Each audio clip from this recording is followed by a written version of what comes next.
An about face on nuclear waste, City Council votes not to ratify a prior decision about the transportation of the hazardous material. Good evening and thank you for joining us. Thunder Bay City Council has changed its stance and decided against urging the Nuclear Waste Management Organization to store used nuclear fuel as close as possible to where it's generated. That happened after a deputation from the NWMO at last night's council meeting. Vasilios Bellos was at City Hall. And Vasilios, what did the discussion sound like? Riley, well, safety concerns were raised by some council members regarding the transportation of waste in the region. It was recognized that no amount of advocacy from the city would force the NWMO to change its plans. Ignace has, of course, named itself a willing host for the underground repository, with a decision expected sometime next year.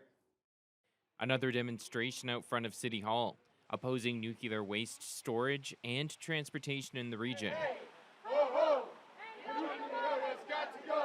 That came before a council debate about ratifying a call for nuclear waste to be stored as close as possible to its point of generation. The Nuclear Waste Management Organization is looking at Ignace as a potential storage site. Even if you were to stand at the side of the road for every single shipment that went by in a year, you would be exposed to less radiation than eating a banana. The organization provided a deputation to council, saying the 650 trucks annually that would drive through the region if Ignace is selected would have to pass rigorous safety tests before traveling. The package can withstand severe accident conditions and that appropriate emergency response and security measures are in place. The ratification of the proximity principle ultimately lost on a tie, but even if it was approved, would have in no way prevented the NWMO from moving forward.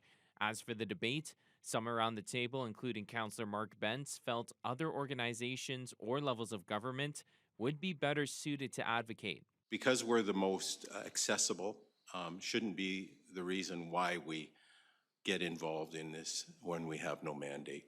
Others, like Councillor Andrew Folds, felt that if community members were concerned, council should be pushing to make those voices heard. But I just think it's the right message to send that we do have concerns. And I think it is our place to say that we have concerns.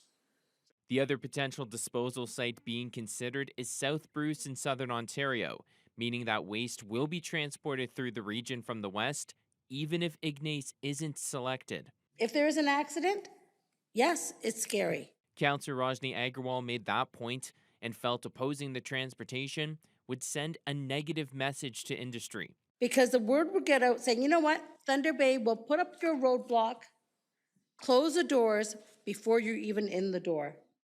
Thunder Bay's Chamber of Commerce also provided a letter of support prior to the meeting, saying the storage of nuclear waste in Ignace would provide significant economic benefits to the entire region. The decision on the NWMO site selection isn't expected until 2025.